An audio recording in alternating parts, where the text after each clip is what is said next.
Damas y caballeros, bienvenidos a una nueva entrega de Pedazos de Historia con nuestro querido maestro Alberto Garín. ¿Qué tal? ¿Cómo estás? Pues aquí me tienes. Y hoy trayendo un programa que nos habían solicitado a menudo nuestros telespectadores, la Guerra Civil Española, pero que vamos a abordar desde un punto de vista alejado de la propia Guerra Civil, porque es el contexto internacional en torno a la Guerra Civil. Muy importante entender el contexto internacional. Muchos mitos sobre eso. También se hablaba mucho de, no, es que si no llega a ser por la participación de estos y de aquellos, la guerra. Bueno, vamos a ver si esto es así, ¿no? Eso es. No voy a entrar tanto en el detalle de esa participación, que podemos hacer un programa a futuro, como que entendamos Lo que está que pasando. la excepcionalidad española, que es una cosa que siempre se ha contado, no, es que la inestabilidad política en España era algo de... No, hay una fuerte inestabilidad política en toda Europa, o la crisis económica la hay en toda Europa, o qué sé yo, el ascenso de los grupos extremistas que en España se vive en el resto de Europa. Entonces, tratar de entender que lejos de ser una situación excepcional lo que se vivía en España durante la Segunda República y la Guerra Civil, era el pan nuestro de cada día en toda Europa. Es el periodo de entreguerras, ¿no? Que fue muy convulso. Sí. Pues nada, cuando quieras, avanti.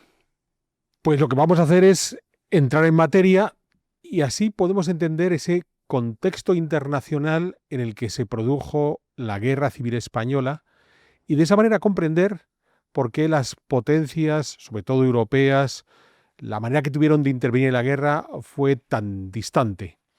Recordemos que la Guerra Civil Española se desarrolla entre julio de 1936 y abril de 1939, cuando el ejército republicano es definitivamente derrotado por las tropas del general Franco. Con todo, hemos de entender que el contexto internacional en el que se produce la crisis política, primero de la Segunda República, más tarde del intento de golpe de Estado por una parte del ejército y finalmente la Guerra Civil, no hemos de centrarnos exclusivamente en esos años. Me voy a atrever a irme unas cuantas décadas más atrás, al final de la Primera Guerra Mundial.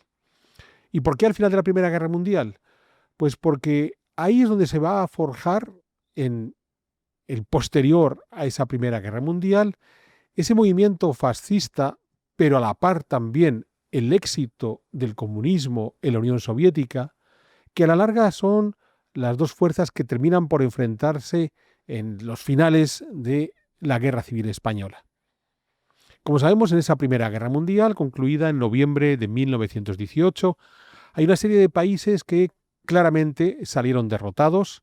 Alemania, sin duda, es el más significativo, no solo porque tiene unas importantes pérdidas territoriales en Europa, pero también en sus imperios de ultramar, en África, en el Pacífico y demás, sino porque se le impusieron el pago de unas reparaciones monetarias, económicas, cuantiosísimas, que gravaron la economía alemana en los siguientes años de esa posguerra de la Primera Guerra Mundial. Hemos de pensar que el pago de esas compensaciones económicas, Alemania lo asumió hasta cumplir por completo, algo que terminó en los años 80 del siglo XX, para que veamos el peso de las exigencias económicas que los aliados impusieron a Alemania en esa Primera Guerra Mundial. El resultado fue que inmediatamente después de esa Primera Guerra Mundial, Alemania se hunde en una profunda crisis político-económica, incluso llegó a haber un movimiento, un intento de establecimiento de una república comunista siguiendo el modelo de la que estaba triunfando en Rusia, ya convertida en la Unión Soviética tras la revolución de los bolcheviques de 1917, el movimiento espartaquista liderado por Rosa Luxemburgo y Karl Liebknecht, un movimiento que fracasó, pero que al mismo tiempo se hace en paralelo con el surgimiento de toda una serie de movimientos, en este caso de extrema derecha, a los que ya nos hemos hecho referencia en los programas que dedicamos al joven Hitler. Otro país que va a tener una singular derrota tras la Primera Guerra Mundial fue Italia, a pesar de estar en el bando vencedor. En el momento que se firma la paz y se establecen los acuerdos, buena parte de los italianos consideran que el sacrificio que han puesto en vidas humanas durante esa guerra no ha tenido su repercusión en todas las reclamaciones, sobre todo territoriales, que los italianos estaban reclamando. Y el resultado es que En Italia también se va a poner en marcha toda una serie de movimientos de extrema derecha muy nacionalistas, a los que volveremos dentro de un momento. Pero hubo otro país que también sufrió una singular derrota, a pesar de que ni fue el perdedor como Alemania, ni estuvo en el bando de los vencedores como Italia, que fue España. Porque España, durante la Primera Guerra Mundial, se había convertido en el gran abastecedor de prácticamente todo a los combatientes. Desde su posición neutral y dentro del continente europeo, las industrias españolas producen al máximo para poder ofrecer a los beligerantes todas sus necesidades de todo tipo. Eso va a provocar un singular éxito económico en el mundo de la economía española, un crecimiento de los precios también notable, porque todo lo que se fabrica, todo se vende. Hay unos consumidores, las potencias europeas, que quieren comprar absolutamente todo, y cuando se acaba la guerra no hay una reconversión inmediata de esa industria que se ha enfocado hacia esa capacidad de abastecer a los enemigos, y entonces eso va a generar una crisis económica profunda en los años 18, 19, 20, 21, que viene aparejada con los movimientos sindicalistas que ya se habían producido antes de la guerra, 1907, 1909, unos movimientos sindicalistas que con el éxito económico de la Primera Guerra Mundial habían quedado relativamente dormidos y que con el colapso de esa economía al finalizar la Primera Guerra Mundial vuelven a ponerse en marcha. A esto vendrán a unirse todos los desastres militares en el norte de África, comenzando por el de Anual en 1921, cuando las tropas de los rifeños hacen retroceder al ejército español en la zona de Melilla hasta prácticamente quedar reducido a esa ciudad de Melilla. Bien, el resultado está en que, en todos estos países que han sufrido estas derrotas, digamos, auténticas, como el caso de Alemania, o una mala gestión de la paz, como en el caso de Italia o de España, se van a poner en marcha estos movimientos de reclamación de índole muy nacionalista, pero con un singular carácter social. Se considera que es la nación la que tiene que lograr el triunfo que la Primera Guerra Mundial no les ha dado, pero la nación entendida como todo el conjunto de ciudadanos. Y aquí surge una figura destacadísima que se va a convertir en un modelo durante una década en el que se van a mirar todos aquellos líderes que abogarán por gobiernos autoritarios marcadamente nacionalistas, pero con un claro carácter social. Y estamos hablando de Benito Mussolini, porque Mussolini logra que, tras la famosa marcha de Roma de 1922, él no estaba en Roma en el momento de esa marcha, pero sí que el rey de Italia, Víctor Manuel, le va a encargar a Mussolini que ponga en marcha un gobierno en el que implanta su ideología fascista. Aquí estamos en el origen del primer gobierno que progresivamente será cada vez más autoritario, en el que se quiere imponer esa ideología fascista con esos dos componentes. Muy nacionalista, hay que defender los derechos, en este caso de Italia, de los italianos por encima de todo, y muy social, hay que lograr las mejoras de las condiciones de vida de todos los italianos. Bien, claro, cuando sumamos nacionalismo y socialismo, sabemos que una década más tarde nos surge el partido nazi, el partido de Hitler, Partido Nacional Socialista. Pues bien, en 1922 Mussolini se convierte en el hombre del momento. Y en países en crisis, como Alemania, que está en esos momentos de esa inflación desbocada, donde el peso del marco se devalúa no mes a mes, sino día a día u hora a hora, o en esa crisis económica que está viviendo España, resultado de la mala gestión del final de la Primera Guerra Mundial, pues aquí empiezan a sonar el ruido del fascismo, también de ese modelo que teníamos con Mussolini en Italia. Y en España, por ejemplo, en 1923 es cuando va a llegar la dictadura de Primo de Rivera, siguiendo ese formato de un gobierno fascista parecido al de Mussolini. ¿Cuáles son los mimbres de ese gobierno fascista Mussolini que Primo de Rivera puede poner en marcha en España? Muy nacionalista y, sobre todo, buscando las mejores condiciones materiales, por ejemplo, a través de la inversión pública del Estado, haciendo un montón de obras públicas. Recordemos que Primo de Rivera es quien va a lanzar el primer gran plan de red de carreteras para toda España.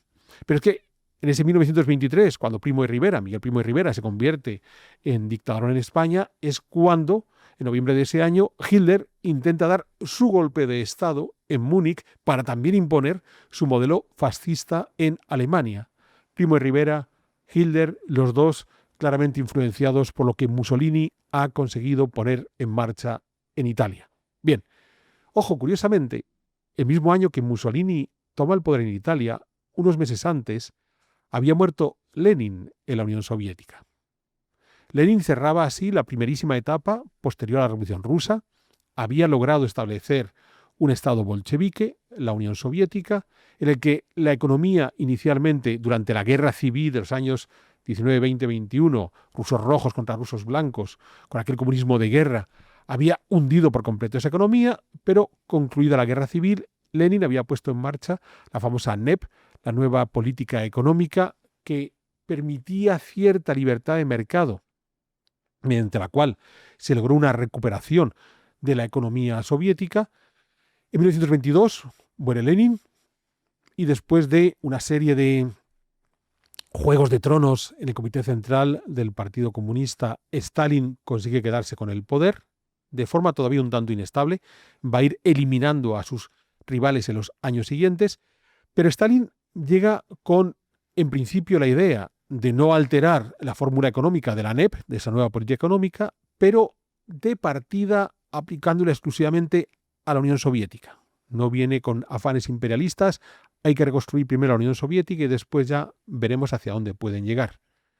Es muy curioso porque para 1922 nos encontramos con dos líderes, Mussolini y Stalin, que sabemos que tendrán un largo recorrido en la historia, que todavía están tratando de asentar su poder autoritario, que todavía no saben muy bien hacia dónde dirigir sus economías para que aquello sea realmente exitoso.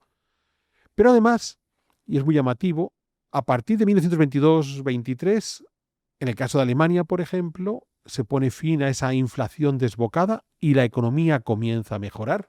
Por eso Hitler, después del intento de golpe de Estado de Múnich de 1923, en los años siguientes, se convierte en un personaje residual, la economía alemana va mejorando, la economía internacional va mejorando en general. Bien, son los felices años 20, y sin embargo, Mussolini y Stalin deciden cambiar esas tendencias en las que, sencillamente dejando actuar al mercado, parece que la economía mundo está tomando el buen camino, y se lanzan a unos programas de política económica muy intervencionista. El primero que se lanza esa aventura es Mussolini, 1927, con lo que llamó la batalla de la lira. Lo que Mussolini va a tratar de hacer es establecer una especie de autarquía en Italia, que Italia sea capaz de abastecerse por sí misma de todas sus necesidades materiales. Esto no sonará mucho, porque será el mismo programa que, por ejemplo, Franco quiere imponer en España al terminar la Guerra Civil en 1939, un programa que le va a durar hasta 1959 y que va a ser un desastre para la economía española. Pues bien, Mussolini ya lanza esa idea en 1927 y lo hace siguiendo dos medidas. Uno, exigiendo una reducción del consumo por parte de los italianos. Entonces, como nos hemos lanzado un programa en el que quizás haya bienes materiales de los que no nos podamos abastecer aún, italianos, dejen ustedes de consumirlo. De esa manera no tendrán esa necesidad, no me van a reclamar por la ausencia de esos bienes. Y a la par, pone en marcha toda una serie de programas sociales con los que satisfacer la ausencia de esos bienes materiales. Entonces entramos en toda esta parafernalia fascista de desfiles, festivales, todos con la misma camisa y este tipo de cosas.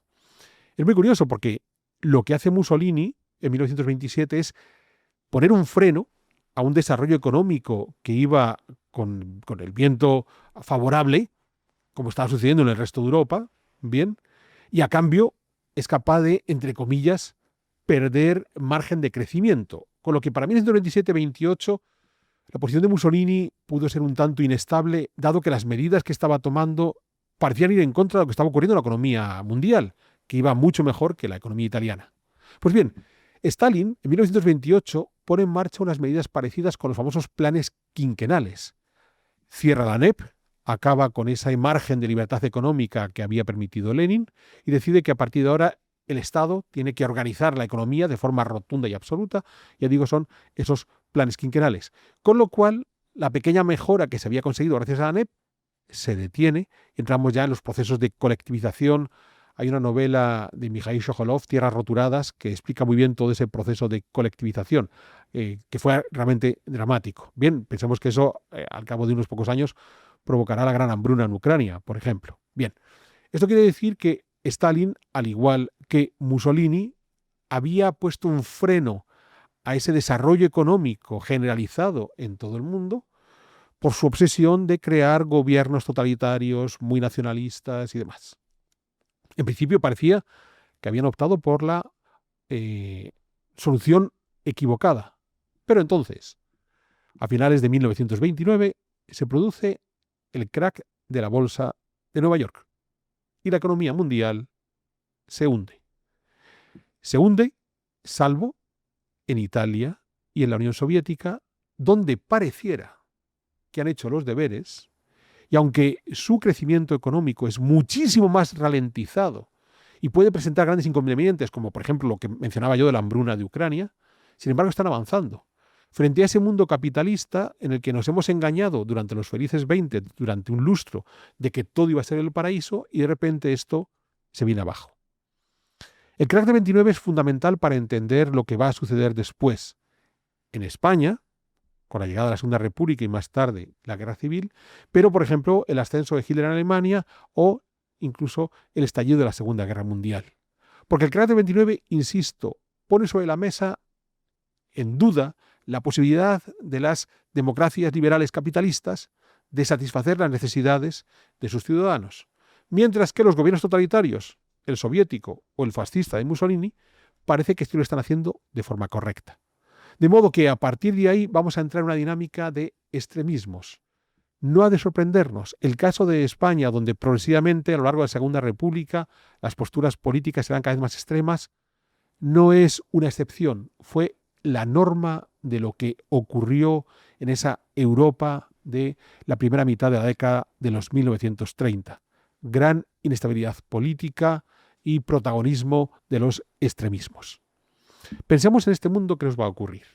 En Estados Unidos, cuando estalla la crisis, tenemos como presidente a Herbert Hoover, que va a gobernar durante 4 años hasta 1933 y que no fue capaz de encontrar las soluciones a esa crisis económica. Entonces, el hundimiento de la bolsa no supuso una recuperación inmediata, sino que durante 4 largos años la economía estadounidense muestra todas sus debilidades. En el año 33 va a ser elegido Roosevelt, que llega con un ambiciosísimo plan de intervención estatal, grandes obras públicas. Esto es muy interesante porque con la figura de Roosevelt se van a romper 2 tabúes. El primero es que, como decía, Roosevelt apostó por la intervención estatal, o sea, el Estado interviene de forma notable, masiva. Todo aquello que Keynes, el famoso economista británico, venía reclamando desde el final de la Primera Guerra Mundial, que fuera el Estado quien se convirtiera en el motor de la economía, Roosevelt lo pone en marcha. Con lo cual, a la larga, Roosevelt está tomando medidas. Es cierto que dentro de un sistema con una libertad económica mayor, no muy alejadas de las que Mussolini y Stalin habían emprendido años atrás. Bien, pero además con Roosevelt nos pasará un segundo fenómeno. Es cierto que cuando ya estamos dentro de la Segunda Guerra Mundial, porque va a ser reelegido en el 37, pero en el 41 va a ser reelegido por segunda vez, va a iniciar su tercer mandato. Aún tendría un cuarto mandato, una cuarta elección en el 45, de la que solo pudo disfrutar unas pocas semanas. Pero lo interesante está en que la mayor democracia del mundo, que es Estados Unidos, su presidente es alguien que se va a prolongar durante 4 mandatos.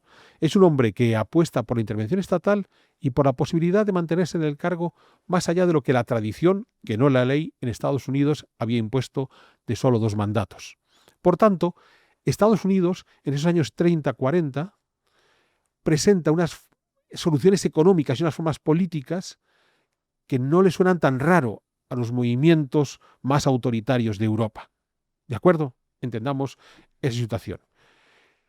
¿Qué ocurre en la Gran Bretaña cuando se provoca esa crisis de 1929? Pues lo que va a ocurrir es que va a llegar un gobierno laborista.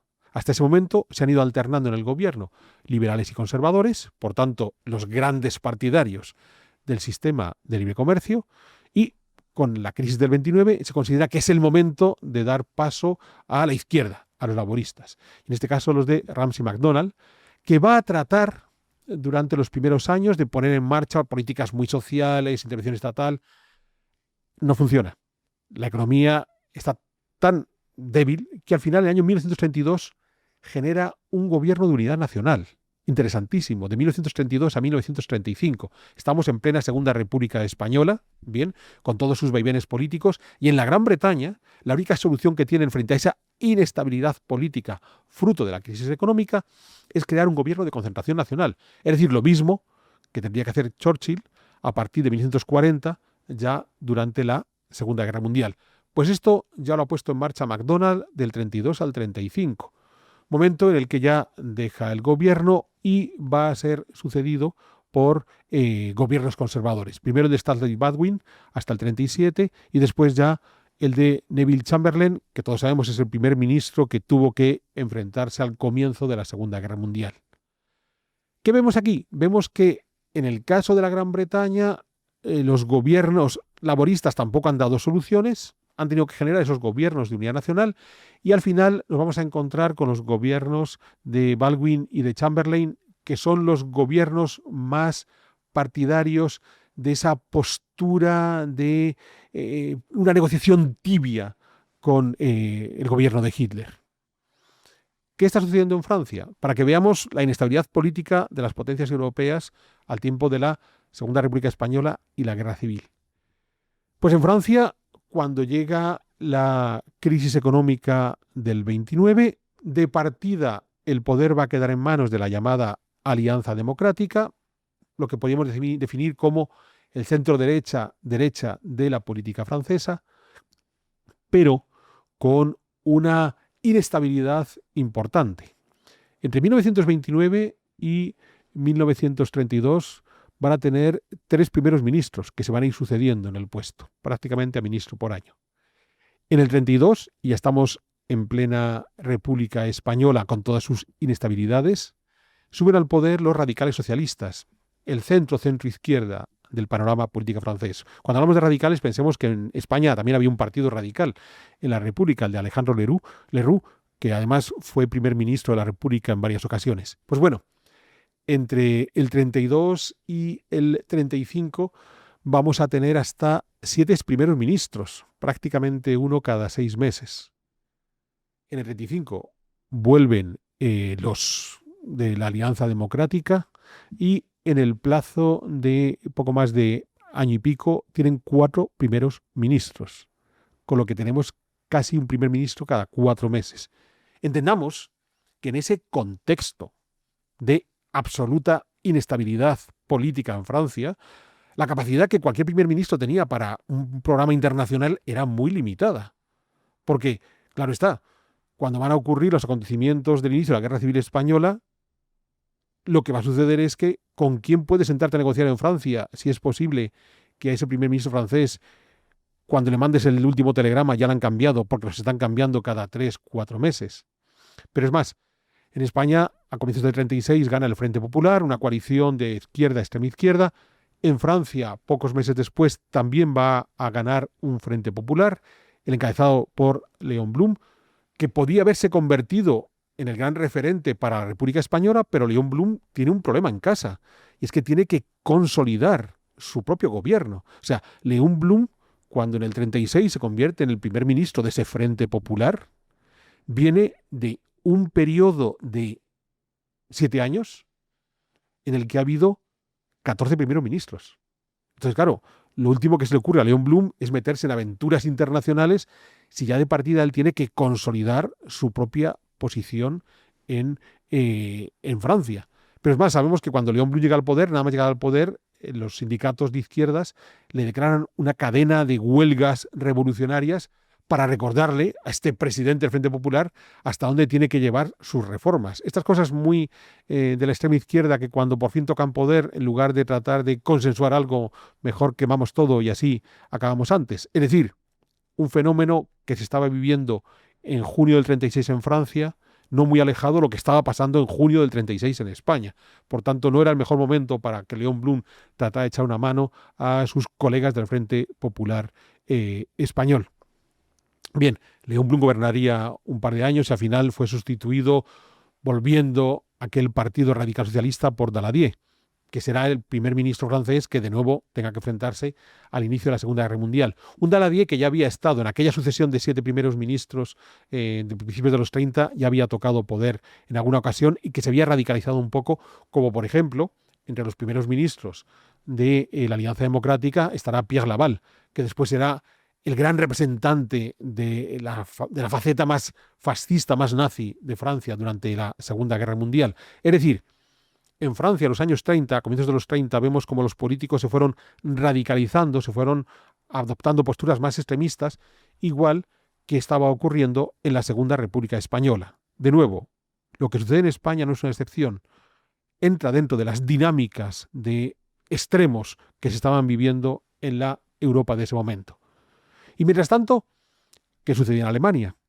Hemos hecho ya algunos programas dedicados a la llegada al poder de Hitler y cómo va desarrollando sus planes políticos y económicos para conducir al país hacia la Segunda Guerra Mundial. Podemos recordarlos rápidamente aquí. Hitler ha sido nombrado canciller en enero de 1933, pese a las reticencias del presidente de Alemania, el general Hindenburg, y gracias al apoyo de los partidos conservadores alemanes, comenzando por von Papen, que consideraba que ellos podían controlar a Hitler. Pero muy rápidamente el nuevo canciller se les desmandó. En febrero del 33, ese famoso incendio del Reichstag, que le va a permitir hacer una serie de cambios políticos importantes a Hitler, se convocan nuevas elecciones en marzo del 33, los nazis van a adquirir una cuota de poder importante que le va a permitir a Hitler la famosa ley habilitante, mediante la cual no es necesario pasar por el Parlamento para legislar, sino que el canciller directamente puede establecer las leyes que considere oportunas, y ya para julio de ese año 33 se crea la ley de partido único mediante la prohibición de los partidos de extrema izquierda, el comunista o socialdemócrata, y después la extinción, la autoextinción de los otros partidos.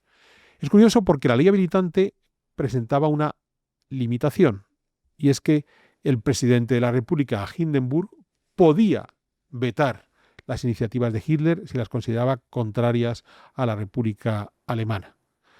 Bueno, mientras Hindenburg estuviera vivo, Hitler no tendría todo el poder en sus manos. Llegamos al año 34, Hitler demostrando que es capaz de acabar con cualquier rival.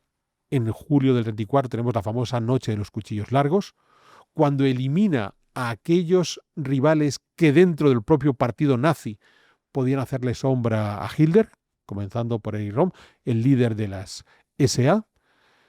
Con ese gesto, Hitler demuestra que puede llegar hasta donde quiera, y cuando Hindenburg muere a comienzos de agosto de 1934, sin ningún problema Hitler asumió el doble puesto de presidente de la República y canciller, primer ministro de esa república, y es cuando se convierte en el Führer.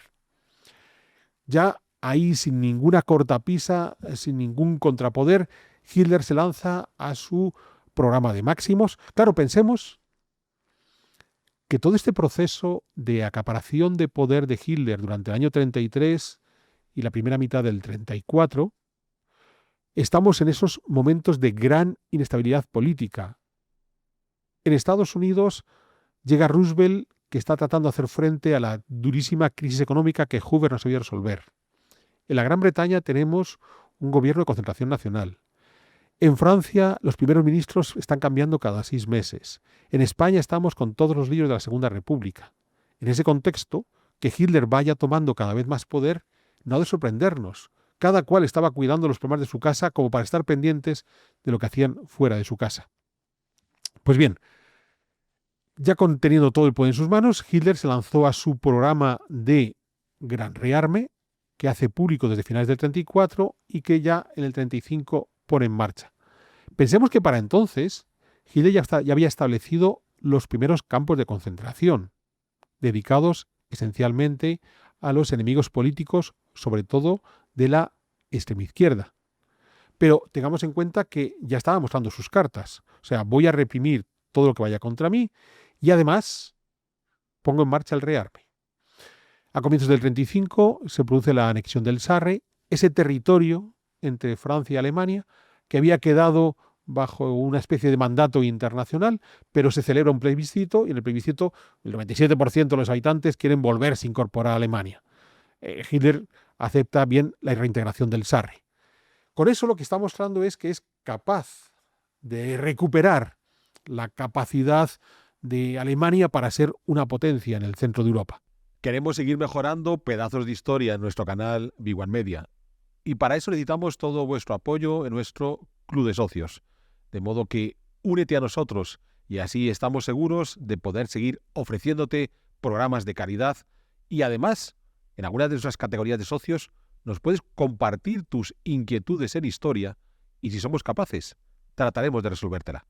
De modo que mira en la descripción de este programa y allí tendrás el link que te va a llevar a esa posibilidad de convertirte en uno de nuestros socios y con ello ayudarnos a seguir mejorando nuestros programas. ¿Y qué es lo que ocurre en ese momento? Pues como ya tuvimos ocasión de explicar, lo que va a suceder es que Inglaterra, dándose cuenta que Hitler ha decidido rearmarse públicamente, firma un acuerdo en la primavera de 1935, un acuerdo naval anglo-alemán, en el cual, bueno, pues si Hitler quiere tener una flota importante, los ingleses le abastecerán de aquello que necesite. Esto es un buen negocio, ¿por qué no? Estamos tratando de salvar la economía británica y si los alemanes se gastan su dinero comprando tecnología naval británica, bienvenido sea.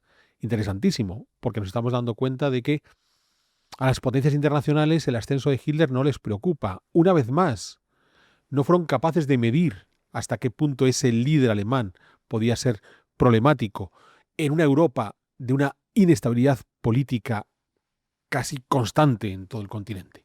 Bien, a finales del año 35 Mussolini, que se nos había quedado atrás, que había sido el gran protagonista de los años 20, pero cuya sombra había ido declinando, esencialmente porque su batalla de la Lira, aunque al final parecía la solución más acertada frente al crack del 29, tampoco es que convirtiera a Italia en una superpotencia económica, y cuando él abandona el programa de la batalla de la Lira en el año 32, es cuando empiezan a resurgir un tanto las economías del mundo libre. Bien, pues Mussolini, queriendo volver a recuperar el protagonismo, se lanza a una curiosísima campaña que es la conquista de Etiopía. Desde las pequeñas colonias que los italianos tenían en la Somalia italiana, básicamente donde hoy está Djibouti, se lanza la conquista del último país independiente que quedaba en África, el resto ya se había convertido en protectorados de las potencias europeas. Una conquista accidentada en un comienzo, pero que para comienzos del 36 ya se ha consolidado. La guerra de Etiopía fue muy curioso para las cancillerías internacionales, para las embajadas, para los diplomáticos. De repente vuelve a haber guerra. Y vuelve a haber una guerra que nos recuerda a las de finales del siglo XIX. Una guerra colonial, una guerra de conquista de un país africano que en principio en el tablero internacional ya se le había respetado su independencia. Y claro, los diplomáticos se preguntan, ¿vamos a volver a pelearnos por África? O sea, ya tuvimos unos cuantos conflictos durante el último cuarto del siglo XIX por África. ¿Vamos a volver a pelearnos por África? Obviamente consideraron que el gesto de Mussolini era inapropiado, pero no era el momento de ponerse a sacar los ejércitos por una cuestión como la guerra en África, la guerra en Etiopía, ¿vale? Y esto es muy interesante, porque Hitler tomó nota y se dijo, vaya, las potencias europeas parece que no están reaccionando. ¿Hasta dónde puedo llevar mi plan de máximos? Entonces, cuando comienza el año 36, es cuando Hitler ocupa la Renania, ese territorio dentro de los límites de Alemania, pero en la frontera con Francia, que por el Tratado de Versalles estaba desmilitarizado para asegurarse de que los alemanes no podían lanzar un ataque inmediato contra Francia, pero Hitler lo ocupa militarmente. Hoy sabemos, a toro pasado, que si en ese momento ingleses y franceses le hubieran parado los pies a Hitler, la capacidad militar del líder nazi era mínima, de modo que con facilidad habrían podido acabar con las ambiciones de Hitler. Pero Hitler aprovechó que frente a lo que había hecho Mussolini en Etiopía nadie había reaccionado, se echó un buen órdago y le salió bien. Un buen órdago que, sin embargo, inquietó un tanto a esas potencias europeas. Y hemos de pensar que unas pocas semanas después de la ocupación, de esa militarización de Renania, va a comenzar la Guerra Civil Española. Pero es que en ese momento la principal preocupación de las potencias europeas no es lo que puede suceder en España, sino hasta qué punto hay o no hay que responder a esa acción claramente beligerante, ¿vale? Claramente amenazante de la militarización de Renania por parte de Hitler. De modo que cuando se da el golpe de Estado de julio del 36 en España, no están preocupados ingleses o franceses por lo que pueda ocurrir en España. Pero además, no están preocupados por otra razón, y es que a la larga han aprendido a convivir con regímenes totalitarios fascistas. Han aprendido a convivir con Mussolini. Bueno, le regalas Etiopía, parece que se queda tranquilo. Están aprendiendo a convivir con Hitler. Bueno, después de todo, la Renania es parte de Alemania, ¿por qué no cederle? De modo que si tenemos un golpe de Estado en España y como resultado de ese golpe de Estado se impone una dictadura fascista, pues una más. Ojo, que en Portugal ya se había impuesto una dictadura fascista que a pesar de todo, el famoso Estado Novo desde el año 33, que a pesar de todo mantenía buenas relaciones con las potencias occidentales. Y en Europa del Este se van a ir imponiendo también gobiernos autoritarios de extrema derecha, en Bulgaria, en Rumanía, en Hungría, de modo que España que caiga en eso, de nuevo, no es algo único, exclusivo de España, está dentro de las dinámicas políticas de la época. Lo sorprendente era que no hubiera gobiernos autoritarios de extrema derecha en toda Europa. Pensemos que para 1940, cuando Hitler haya tomado Francia, el único país europeo, bueno, con la excepción de Suiza, que siempre son un poco raros, el único país europeo que va a quedar como una democracia liberal es la Gran Bretaña. Entonces lo que está ocurriendo en España no es anormal, es lo que estaba sucediendo en el resto de Europa. De ahí que no hay una reacción inmediata. Me preocupa más seguir midiendo las consecuencias de lo que ha hecho Hitler en Renania que pararme a pensar si tenemos que intervenir o no intervenir en la Guerra Civil Española. Más aún cuando para la prensa internacional, con cierta rapidez, en esa Guerra Civil Española se ve el enfrentamiento de los dos bandos extremistas que se están moviendo por Europa. Los fascismos, que están siendo exitosos en buena parte de Europa, y el peligroso comunismo de Stalin en la Unión Soviética, que a la larga quizás es más inmanejable que los fascismos. Entonces, claro, es un juego de aprendiz de brujo, con quién me quedo de los dos extremismos, un juego de aprendiz de brujo donde Churchill, a quien ya dedicamos un pedazo de historia, sí fue capaz de entender que los dos eran malos y que quizás había que acabar primero con el fascismo y después tomarse el tiempo a acabar con el comunismo. Pero que a la larga Churchill dijo, bueno, lo de Stalin joder, es duro, pero es que lo que nos trae Hitler es mucho peor. Churchill de esos tipos que sí que tuvo esa visión que muchos de los otros políticos de su época no tuvieron. En definitiva, que comienza la Guerra Civil Española en julio del 36, un golpe de Estado que fracasa porque no logra tomar el poder de manera inmediata y que se reconvierte en una guerra que aparentemente podía haber durado poco tiempo porque la capacidad militar de los sublevados o la organización militar de los sublevados, porque el ejército republicano tenía más recursos de partida, pero mal organizados, la capacidad de organización militar de los sublevados parecía mayor, de manera que podían salir adelante y terminar la guerra de forma relativamente rápida. Sin embargo, no fue así porque esos gobiernos extremistas que yo estaba mencionando, los fascismos, la Italia de Mussolini, la Alemania de Hitler, pero también el comunismo de Stalin, va a decidir involucrarse en esa guerra de España. Y claro, Jano, aquí es cuando entramos en los capítulos de intervención internacional aparentemente más conocidos. Las brigadas internacionales, ¿no? Eso es. La Legión Cóndor. Pero en realidad tiene como mucho... O sea, se da mucho bombo a esto, pero en realidad no fueron tantos, ¿no? En realidad no fueron tantos. Es muy curioso porque en el caso de las brigadas internacionales, los historiadores han revisado una y otra vez esos listados. El número máximo de brigadistas conocidos fueron 35.000, que no estuvieron todos al mismo tiempo, desde que llegan a finales del 36 hasta que se retiran a finales del 38. Bien, el momento en que hay más brigadistas internacionales son 20.000, bien, todos al mismo tiempo.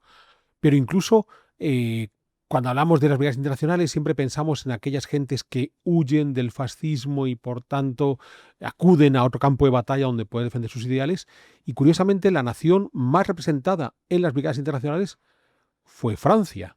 En un momento en el que Francia teníamos ese frente popular, de modo que, digamos, entre comillas, que ellos tenían un campo de batalla propio en su país. Así que lo de las brigadas internacionales hay que mirarlo con atención. Pero aún más llamativo, acabo de decir que el máximo son 35.000 combatientes. La División Azul Española, la división que manda Franco para apoyar a Hitler en su campaña contra la Unión Soviética, fueron 45.000. Bien, hubo más brigadistas en División Azul que brigadistas en las brigadas internacionales.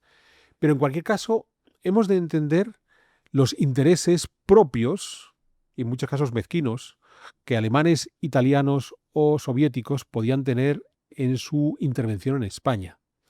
Pensemos que para ese año 36, para el otoño de 1936, Stalin ha puesto en marcha las famosas purgas.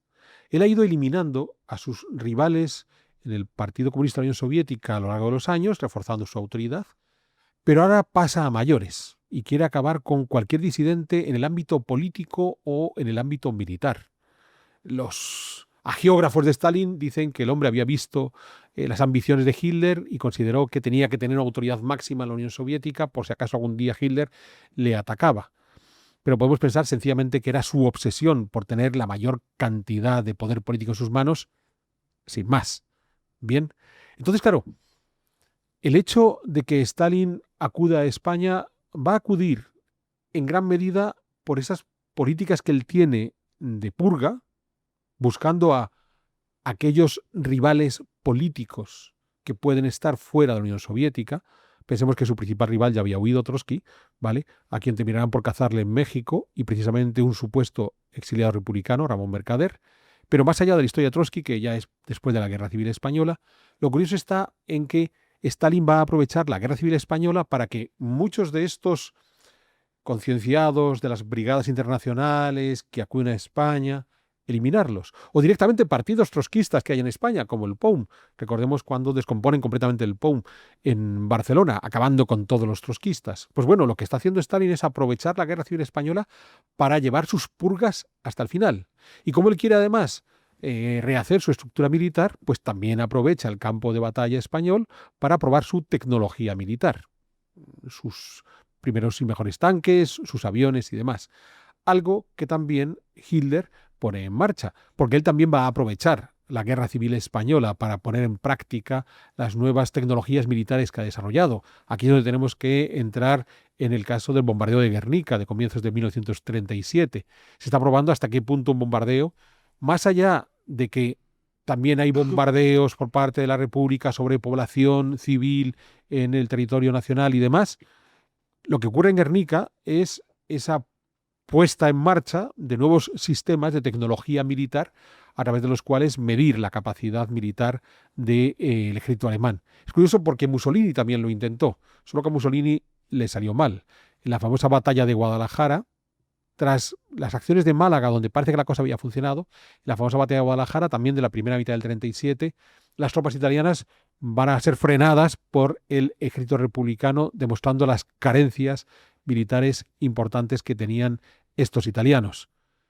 Por cierto, que en esa batalla de Guadalajara es muy curioso, porque ya teníamos brigadistas de origen italiano, brigadistas internacionales de origen italiano, que van a combatir contra los italianos, los cuerpos de tropas voluntarias enviadas por Mussolini. E incluso a momentos se cruzan, sin tener muy claro si al que están cruzándose era amigo o enemigo, porque estaban todos hablando en italiano.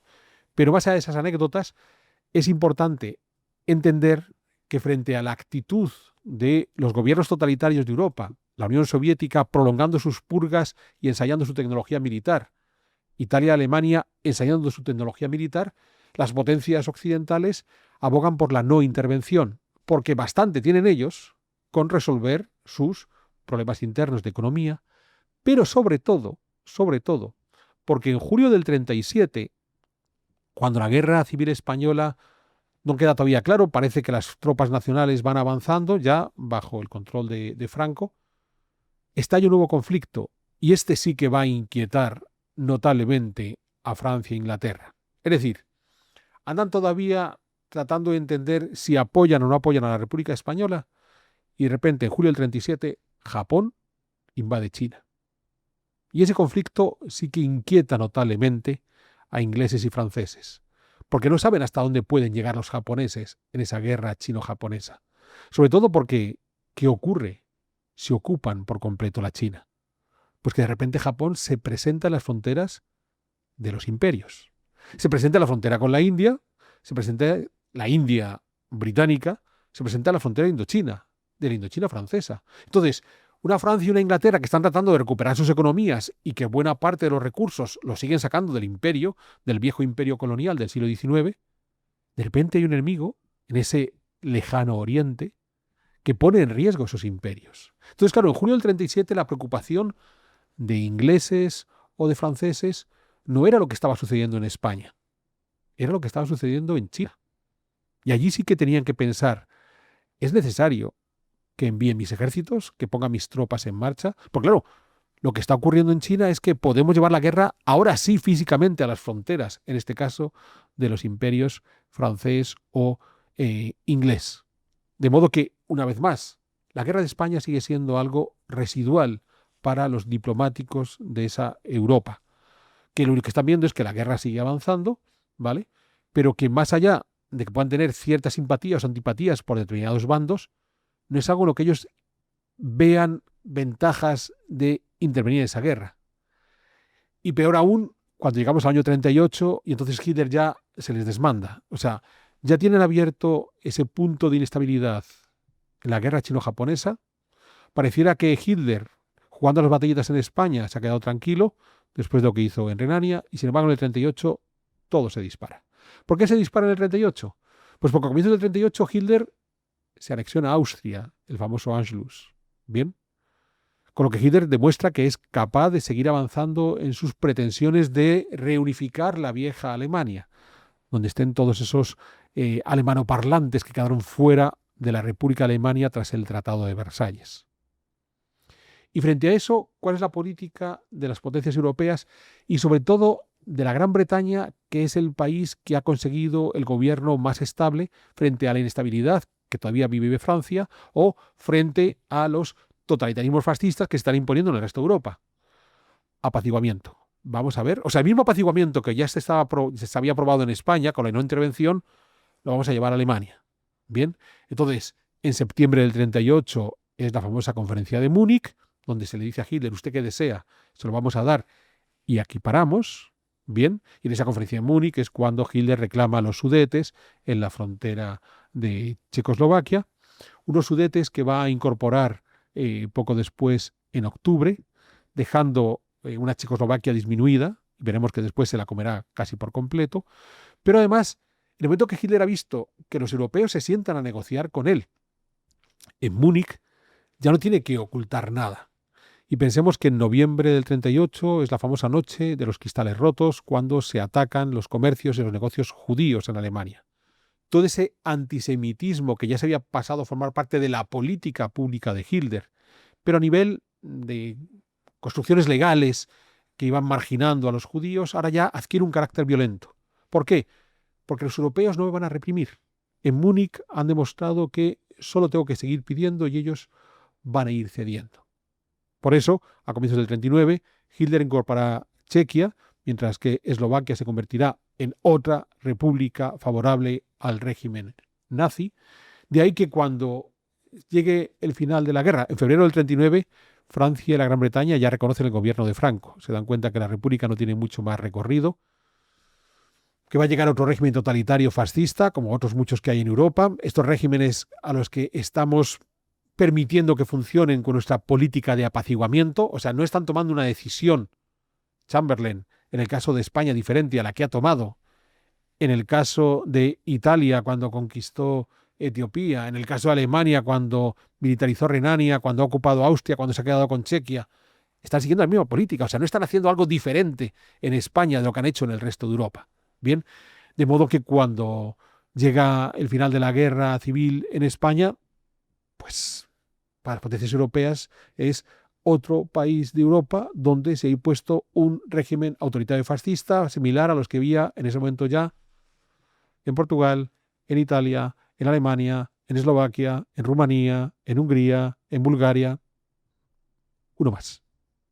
Bien, entonces, sin mayor trascendencia. Ojo, que para seguir avivando los problemas, en abril del 39, cuando acabó la Guerra Civil Española, Mussolini decidió ocupar Albania. De modo que, igual que Hitler seguía mostrando sus ansias de crecer y crecer, Mussolini no paraba.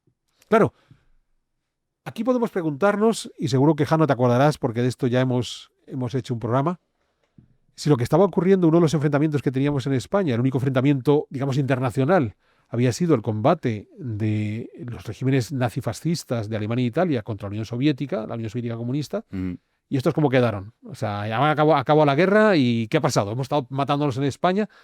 Claro, aquí nos recordamos lo que sucede. Y es que el 23 de agosto de 1939 se firmó el pacto germano-soviético. Es decir, Ribbentrop-Molotov.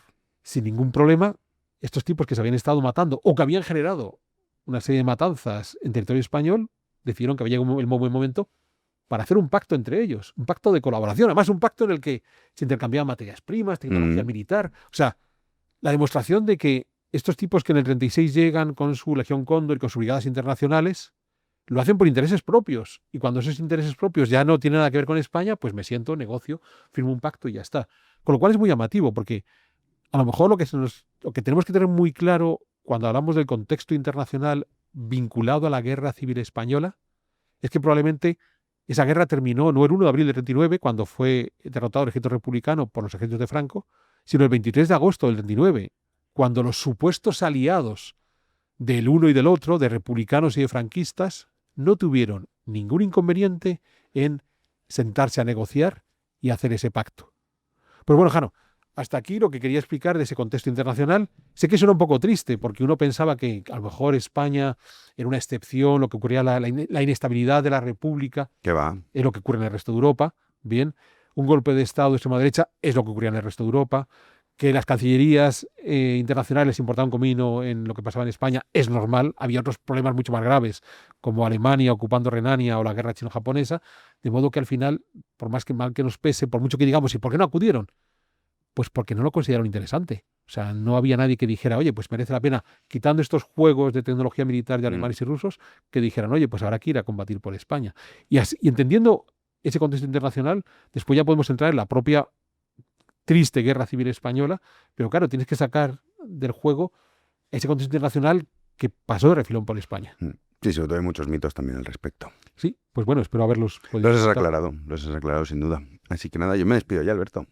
Pues una vez más, muchas gracias por estar aquí conmigo, compartiendo Un este placer. pedazo de historia. Siempre es un placer. Bien. Y a todos ustedes no me queda más que invitarles a que nos sigan en próximos programas, como siempre, invitándoles además a que formen parte de nuestro club de socios, que es la mejor garantía de que podemos seguir produciendo estos programas de pedazos de historia. Insisto, no me queda más que invitarles a una futura edición de Pedazos de Historia.